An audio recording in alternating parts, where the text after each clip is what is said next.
Magandang araw mga chong! Welcome to Monkeys Bananas Vlogs. And today's episode, this is actually going to be our first graphic novel review as well as action figure opening. Since nakaka 30 episodes na tayo more or less, I think it's time for us to move away from Final Fantasy as well as X-Men. But for now, let's just refresh lang yung mga na-unbox natin to Batman, and then perhaps once we're able to read other comics and graphic novels, then we are definitely going to have more of them in the channel. So for now, we're going to do Scott Snyder and Greg Capullo's Batman Last Night on Earth.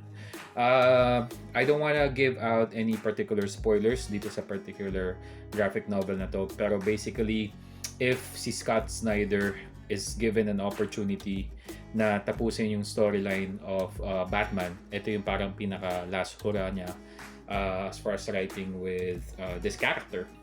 So basically, if you know, si Scott Snyder created or is basically the lead sa Metalverse or Dark Metal ng Batman or DC. And he's well known as one of the creators of the Batman Who Laughs. So if you're familiar with that, definitely yung line and kung paano ginagatasan ngayon ng DC ang DC Comics is basically the combination of Batman and Joker's mind. So yun yung parang pinaka good outcome of the Dark Metal line, and of course yung Merciless and everything doon sa line na yun, especially sa action figures. So sinabi naman natin before na aside from the action figures, nagko-collect din tayo ng comics at graphic novels. May siguro yung fascination natin and yung storyline din. As you know, importante mental health anywhere right now. Ngayon maraming working remotely, and there are no ways for us to express ourselves, siguro yung magkaroon man ng decent normalcy. But yeah, nonetheless, ito yung review natin. So nabili ko siya sa Philbar, so shout out kay Sir Oliver Faustino. Got this reservation, and then magkakaroon ko ng points as you earn, and purchase more from them. So aside from the graphic novel, mag-unbox tayo na rin ng action figures ng line, which is yung DC Multiverse. So complete natin yung Banewave set. Banewave. Pero i-unbox natin sila. So medyo mahaba to, so we'll just start the ball rolling. We'll just go with the action figures later. So itong graphic novel na to, as I mentioned, ang kanyang setup is more on the post-apocalyptic setup or setting nung graphic novel. That's where it started, where si Batman is actually lying dun sa hospital bed. Nagising siya doon, and then afterwards nagulat siya on the particular scenarios, and then he just woke up finding na parang sinet up lang siya ni Alfred para makalimutan kung ano yung nangyayari sa mundo. So basically doon niya nakita yung ulo ni Joker. So yun yung hawak-hawak niya on sa parang lamp. So yan. So dala-dala niya tao para malaman ko anong nangyari dun sa Earth na yun on that specific timeline. So the story as it started, basically finding Batman kindly confused on what's happening dun sa timeline na yun. So during that specific period, he was walking along and got the Green Lantern Corps. Kasi kapag wala kang will power, I think parang nagkawala siya, and also yung flashes na Storm Flash. So marami siya na-encounter during that particular walk of finding out the truth. And then he was eventually found by the Amazons. Dinala siya sa cave along with the appearance of Wonder Woman, which was holding yung Dr. Fate helmet. Ito yung appearance niya doon sa start ng comics, and then she explained basically on what happened. So parang nagkaroon ng war between humans and heroes, like Lex Luthor has stated na parang ang mga tao naisip nila na hindi nila kailangan ng heroes para mabuhay. So parang naging ganun yung setup and setting, wherein nagkaroon ng war, and then akala ni Lex Luthor na mapapa-ease niya or nanalo na sila dahil yun yung parang main niya goal niya before is to make people realize that we don't need heroes to live. And yeah, and afterwards siguro sinik na si Superman na puro clone, and then all throughout that particular journey, eventually yung henchman, si Bane at Scarecrow is actually henchmen of Omega. Omega is the main antagonist in this particular series, and I don't want to give out a spoiler, but basically it's a fight at the end between Batman and Omega. And what happened at the end is just eventually it was a great ending dito sa particular series na to, mainly because of how things went down. Knowing Batman, parang as a bit kind of a spoiler, I think you guys can just YouTube it or whatever.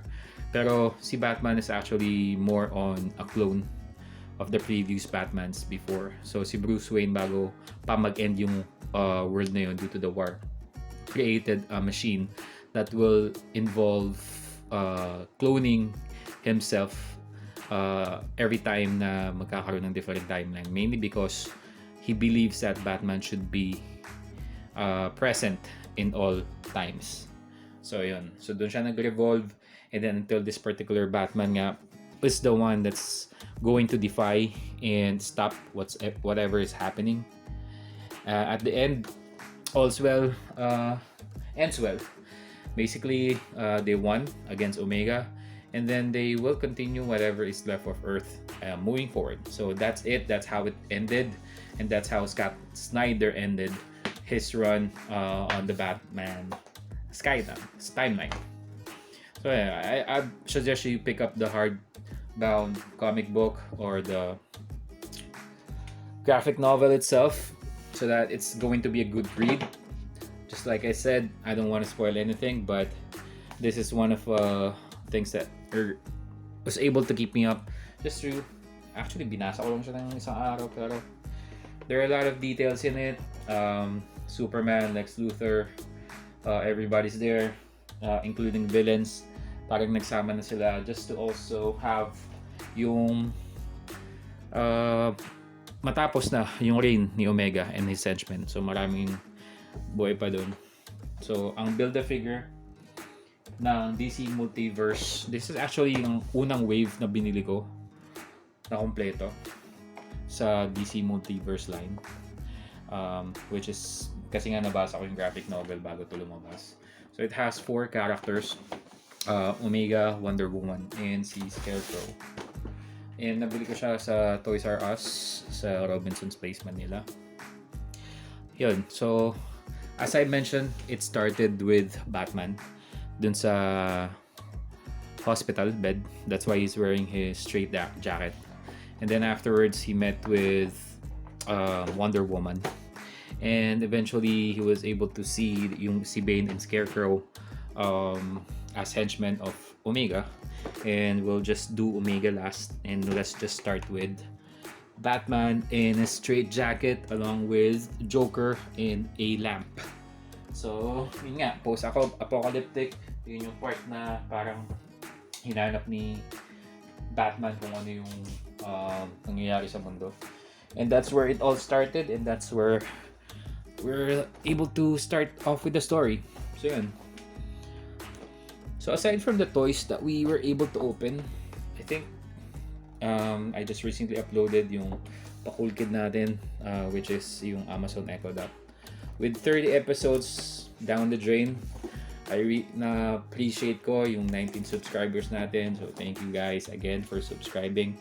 I hope we can spread the word in getting more traction sa ating mga followers.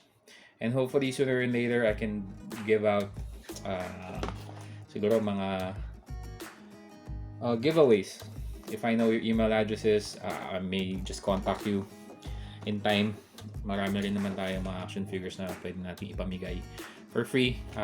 Just get your addresses, and then kayo na bahala sa shipping if ever. But stay tuned for that.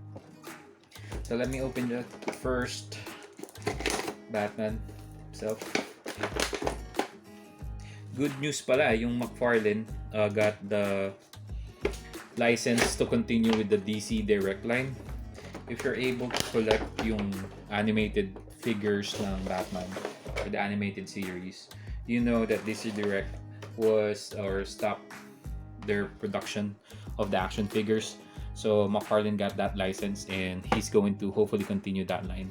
Kasi marami tayong hindi pa nagkakaroon ng characters. So hopefully sooner than later.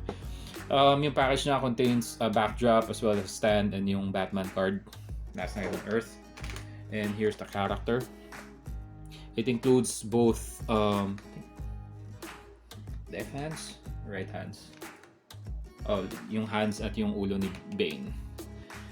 Marami nagko-customize nitong character na to. I mean yung lampara with Joker head.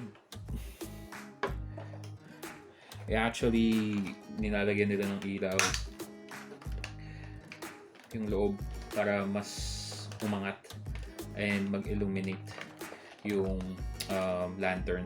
Kaya nga nasa lantern siya. So, illuminate ang lantern. Anyways.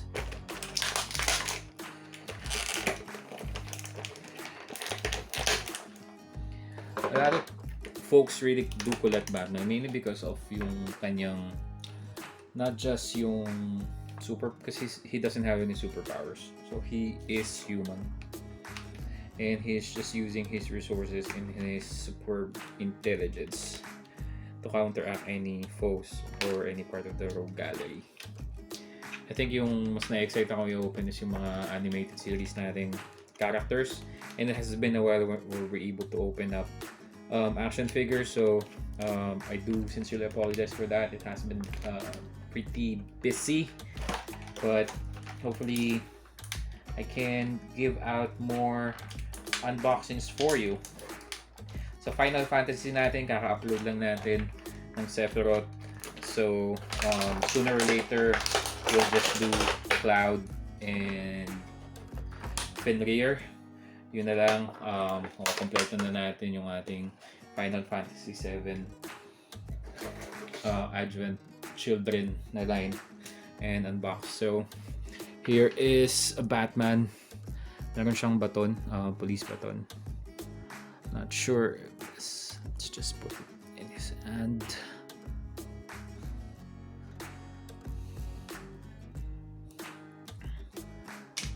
Okay, let's just review him first.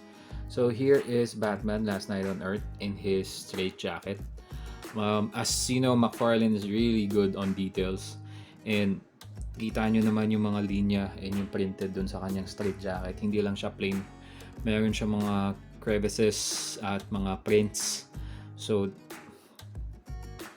dun siya well known. Around 1.5 ang per piece nitong line na to, and before, McFarlane isn't known about for their articulation, pero now ang dami na niyang features, not just the quality of the sculpt itself, but the articulation has greatly improved since yung posable base nila with Spawn.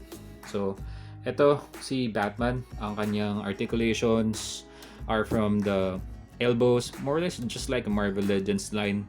The only difference is yung kanyang torso, wala masyadong articulation. Meron siyang elbow, double joints, butterfly type dun sa kanyang shoulder. You can revolve this much dun sa head. Sa body, wala din masyado. Ball joint dun sa kanyang hips, sa kanyang legs. And double jointed dun sa knee and then sa lower knee niya. And then ball joint dun sa boots. So other than that, there are no other articulation dun sa kanyang setup. I think this figure stands around 5.5 inches. Medyo maliit siya. Pero ang excited akong buuin is si Bane. I know there are particular issues with connecting it. CTB, collectible Bane. Specifically dun sa kanyang legs. But we'll just see later once we try to build him. So ang articulation niya dun sa hands is yung rolling to, I think. So yun lang. Hindi naman siya na-open. Ito yung kanyang ulo. ball joint din, so we'll just connect it later. And here is Joker. So maraming nag-clear and nag-customize ang lantern na to, but let's see how it looks afterwards. So we'll just continue with Wonder Woman. So dito kaya siya may hawak na helmet or yung Dr. Fate's armor or yung helmet ba yun? Anyways, pero yung buksan na ako ng English kasi. It was mainly because magic was dead during that period. And here is the card and then along with the stand. So for Wonder Woman, Mohawk style. And it contains the collect-to-build arms of Bane. So let's just pull out the arms first. May tape siya. I think sulit to for the price. I think it bumaba na siya sa market. Kasi nga ang dami niya mass produced, pero McFarlane really boosted yung DC lines mainly because of the collect-to-build figures. Not just that, pero yung articulation talaga niya at quality. Wala kang masasabi pagdating sa McFarlane. Marami na akong McFarlane action figures, kaya alam natin yung quality talaga nila never wavered ever since. Inad pa nila bonuses pa ng mga articulation na wala before sa kanilang mga action figures. So Wonder Woman has her sword and then may twisties siya, so let's just cut it off. Just be more careful about it.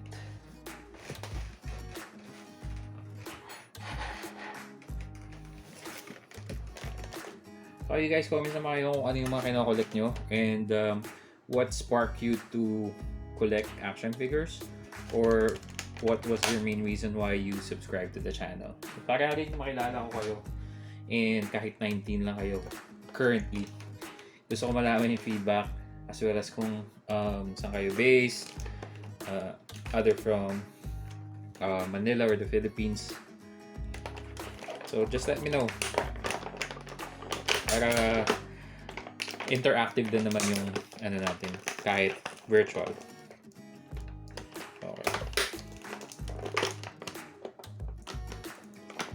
For these figures, just like what I mentioned before, we push from the back.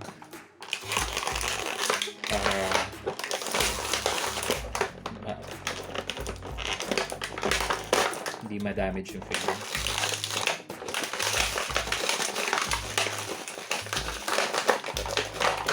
And ito medyo tricky kasi yung cape niya nandun sa likod ng clamshell. So trying to be careful na hindi natin yun.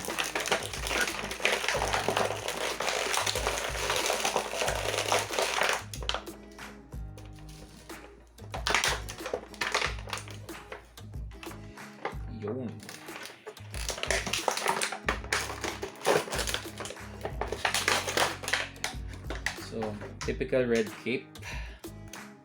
Here is Wonder Woman. And details on her. Mahanga siya dito. As you know, Spawn and red capes go hand in hand. So, definitely, that's one of the pluses. Alright, so si Wonder Woman doesn't have any articulation. Actually, si Batman din. Dun sa upper thighs. Normal knee joints and ball joint dun sa kanyang boots. But there is an articulation dun sa toes. Siguro para sa ma-stand siya, no? Matayo siya maayos. Ma-stand siya na maayos. But other than that, ito yung articulation sa kamay, shoulders, as well as yung sa elbows. And then, you can have her head move this far. It's gonna be holding her sword. So aside from swords or her sword, it doesn't have any other additional accessories. No alternate hands, no alternate head. Just think sulit pa rin if ever you're going to take a look at it, mainly because of the articulation as well as yung kanyang quality, specifically yung details. I think you'll just need a stand to make her stand. Hindi siya bottom heavy, definitely. So there's some sort of adjustment before we'll be able to make her stand. But we'll just try it later. Kasi kailangan nating paglaruan pa before natin siya may tayo ng tuluyan. Anyways.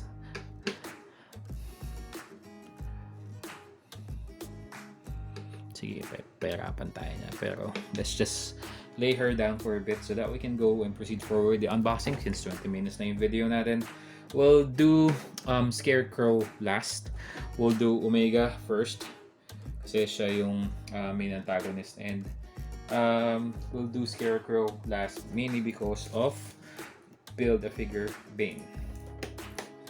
Build-A-Figure started dun sa Toy Biz, or even before actually. Pero naging patok lang siya sa mga collectors, especially yung Toy Biz days when they started with Galactus. Series 9 of the Marvel Legends line contains this card for Omega. Oh, he has alternate hands though, punching hands, and then yung left and right leg ni Bane.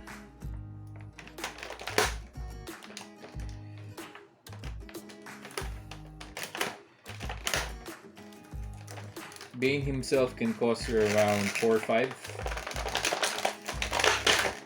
if you're not able to complete the set. So I was able to buy him SRP because lumabas, kakalabas lang nila nun, wala pa masyadong nag-identify dun sa characters na yun. So I'll just leave the hands dun sa twisty, but here is Omega.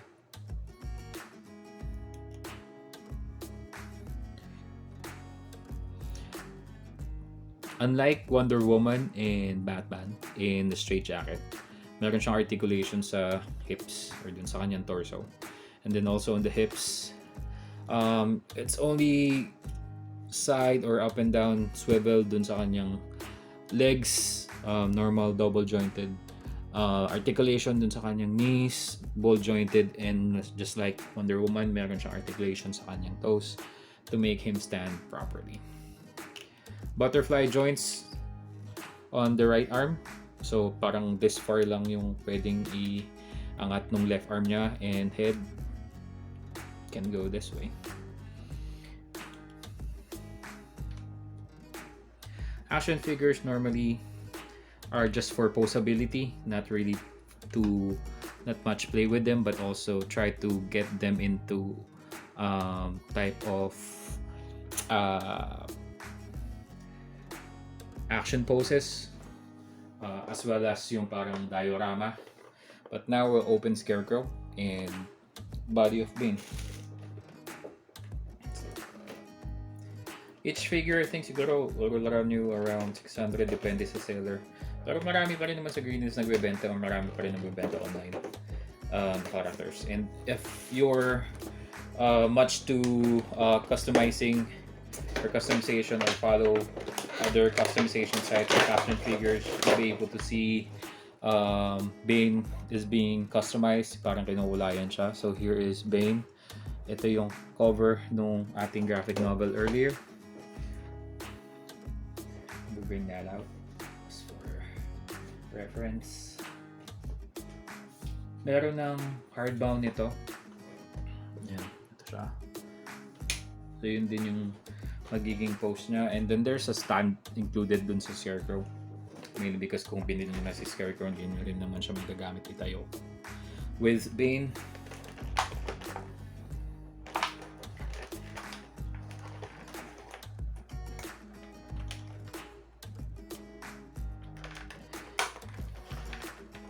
hindi iniisip din natin mag-edit ng bagong intro or gumamit ng ibang klaseng figures or setup, pero hopefully makapag-aral tayo and ma-improve natin yung skills natin in editing. Aside from that, just give me feedback on what you guys want or satisfied kayo for now kung ano yung ginagawa natin sa ating unboxings and reviews. So here is Scarecrow. Kita nyo naman yung quality nito. I think naalis yung helmet niya, pero we'll just keep it as it is. You can see the details inside that bowl. And then you can see yung details, yung printed out na shirt or jacket, and then half a body and almost skeletal like, and just getting his resource from Bane.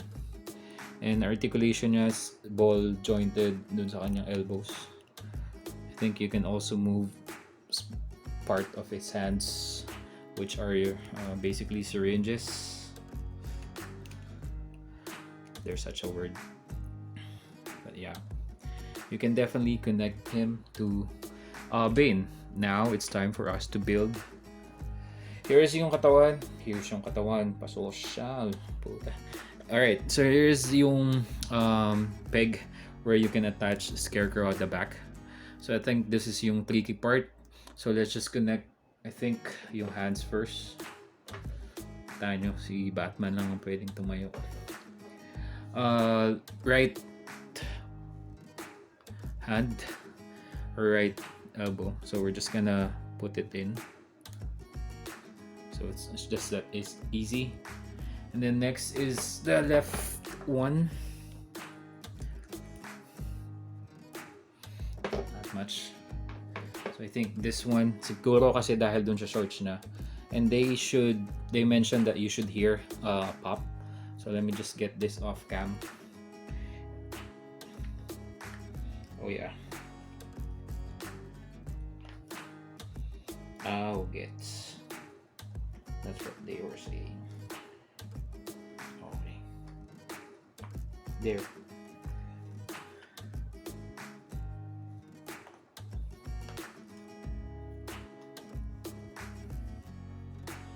There, I heard the pop. Meron na siyang parang nudge dun sa loob. Yun. Parang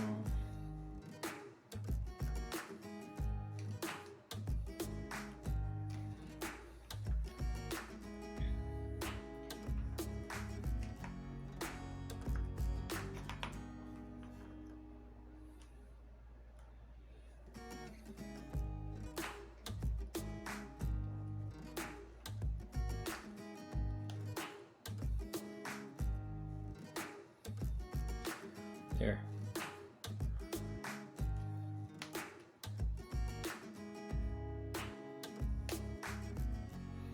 Okay.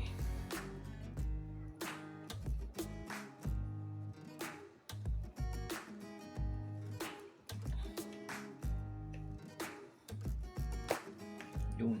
Pop. Pop. Papawisan ako dito. May background music naman tayo guys, so kailangan na natin mag-focus. Yun. Okay. Ganda. Okay. Okay, so last but not the least is his head. Let's just pop it.